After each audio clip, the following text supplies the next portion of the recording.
Today, well, let's take you live to political analyst, Professor Tinyiko Maluleke. He's going to be joining us for some analysis tonight. Of course, today we've also heard from the former President Jacob Zuma. These are just some of the scenes that played out earlier on today. Much bigger groups gathering than what we saw yesterday. Today perhaps being significant in that it is the final day in terms of that deadline given by the Constitutional Court that within 5 calendar days the former president needed to have handed himself over to a police station, whether that was in Nkandla. We understand that there was also an arrangement for him to possibly hand himself over to a Johannesburg police station. That, however, has not been the case. If anything, Professor Tinyiko Maluleke, what we are seeing is that the former president has moved from a stance that said he was willing to go to jail if need be for the principle upon which he was acting on when not going before the Commission of Inquiry.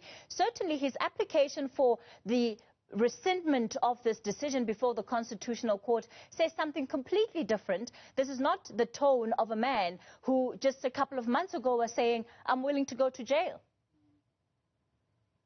Well, Cathy, let's be honest. I don't think he ever meant that. I think he said that because he knew he had a legal strategy, which we have now seen unfolding.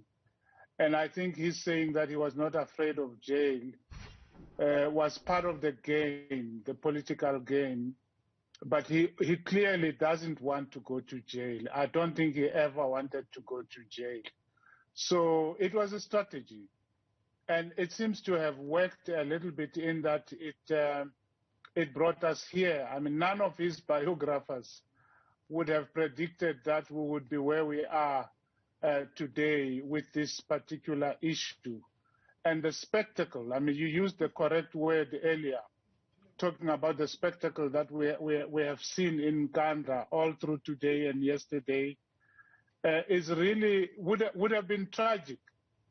It would have been tragic in any time in our history. Even if there was no COVID-19 and there was no level 4, it would have been very tragic for the country and the ANC. But if you add the fact that we are now under level 4 and all the things that we have seen, never mind the guns being emptied there, you know that we as a country are really getting into serious trouble now.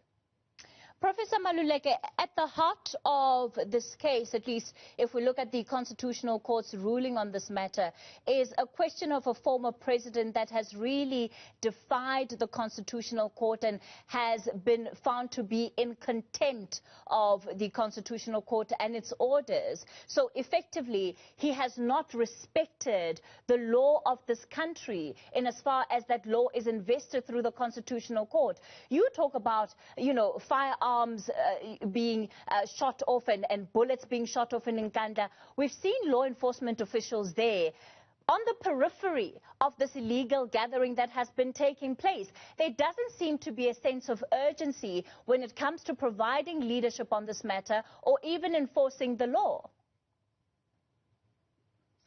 You know, we were all laughing at what was happening in Capitol Hill in the USA a few months ago with Donald Trump and that invasion of Capitol Hill.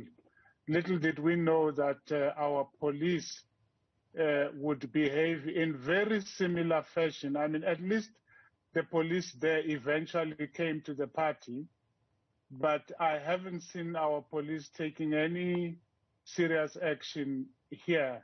It's as if there is a tacit agreement between them and the organizers of this political rally, because it really has become a political rally. It's a crying shame. It's a shame that the police have behaved the way they have done. And one is not asking for violence from the police. One is asking for enforcement of the law.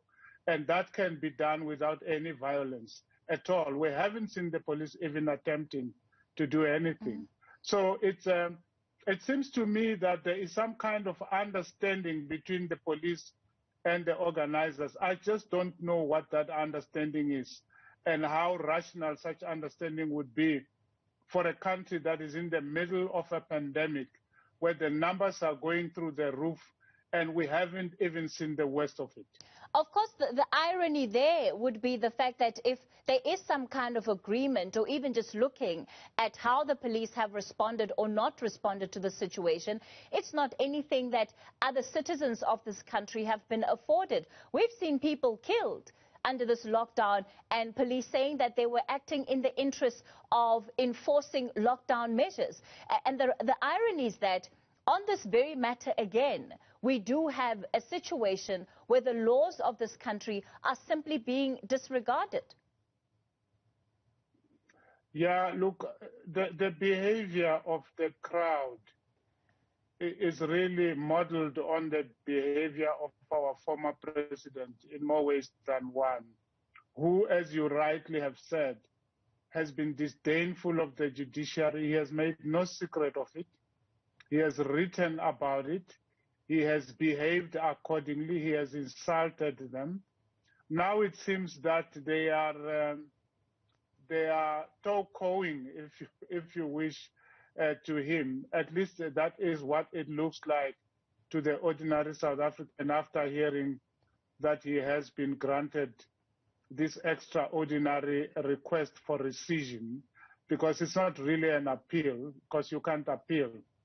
So the people have been modeling their behavior after his own, which is to behave outside of the law and to disregard the law of the land in the way in which they've been behaving.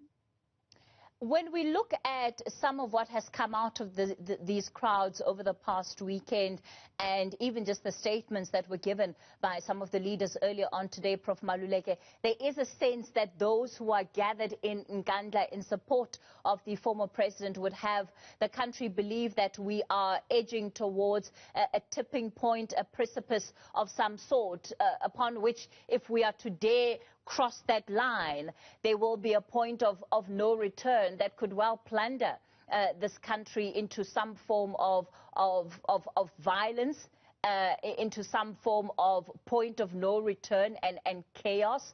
Is that really a fair reflection of how the situation is likely to impact the rest of the country, or even what's happening here?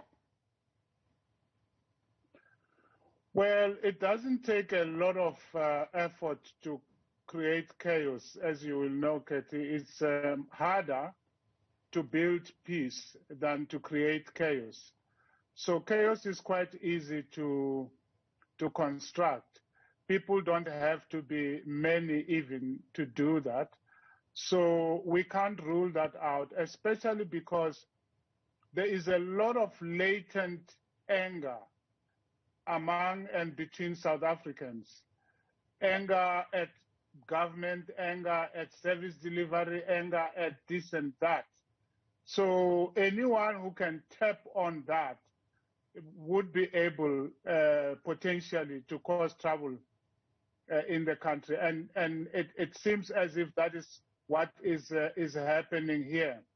However, we must not reach a stage where we as rational citizens accept a situation where the Constitution is going to be trashed. Whether that happens is caused by a former politician or a very powerful politician, a judge or anyone, because once we go down that route, the route of lawlessness and the route of tribal militarism, we are doomed as a country, and we must do everything that we can to avoid getting into that situation. And I thought that the police would help us in this regard. They haven't so far. I'm still hopeful. Tomorrow, of course, we enter a new arena in as far as that Constitutional Court ruling is concerned. And, you reflected on it a bit earlier in terms of the different opinions that have been coming through over whether or not the Pietermaritzburg High Court can rightfully and legally issue an order to stay the prosecution of the former president. In the absence of that, it means that the Constitutional Court ruling still stands, and it will be incumbent on the National Police Minister and the Commissioner to actually effect some kind of arrest of the former president. What kind of test do you think we're going to be facing over the next week when it comes to the ability of our law enforcement to actually act in line with that order, at least as it stands? You know, Cathy, as a country, we have moved into uncharted territory, both in terms of the Constitution, but also in terms of enforcement of the laws of this country.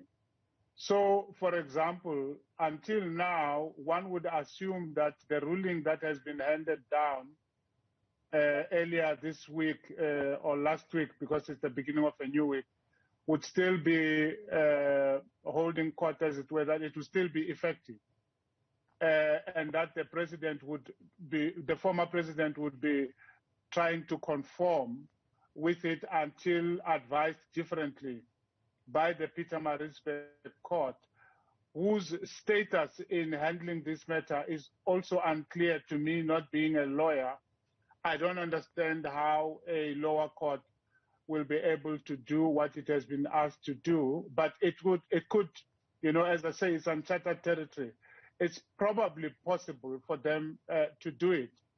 The fact of the matter is that we are simply kicking the can down. You know, we are kicking for touch as a country.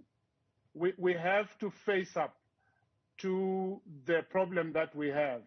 Here is a very influential, a very important South African, a former president of ours, arguably the most powerful ANC president since Mandela, depending on how you define power.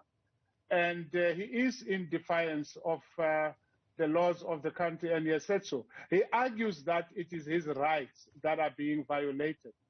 And he says this against the grain of legal opinion and legal judgments so far.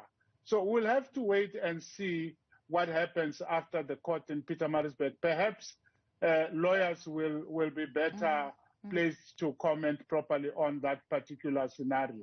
Professor Maluleke, what we know for sure is that all of the things that have been unfolding in Nkandla this weekend have taken place under the watch of the ANC and even under the watch of senior members of the ANC's NEC that were sent there to foster some kind of communications, some kind of talks. There's long been the suggestion that this moment requires a political solution. Do you think that we are past that point, given what the Constitutional Court has found, or is there still room for there to be some kind of political negotiation, and what would that need to look like? Well, haven't we had that before so many times, Cathy? The South African quest for a political solution, the ANC quest for a political solution. It's a song we have had since 2005, maybe 2006. We've had that so many times, the search for a political solution. Always when it comes up, it's an attempt to avoid aspects of the Constitution, to avoid the rule of law. So I don't know what it means to look for a political solution at this time, because this matter ends up in court, or matters like these end up in court because political solutions have failed. If they hadn't, we wouldn't have had the Constitutional Court to sit and decide over this. And the other problem is that the ANC, I mean, sometimes the ANC thinks only of itself. You know, it is so self-absorbed in its own problems, to the exclusion of the problems of ordinary South Africans and ordinary citizens. Not every citizen of this country is necessarily a member of the ANC. Even those who vote for the ANC are not necessarily members of the ANC. And the problems of the ANC again and again seem to go over and affect everyone else adversely. What political solution are we talking about? We're talking about an ANC political solution. I would like us to discuss a national political solution, a South African political solution, not merely an ANC political solution. Professor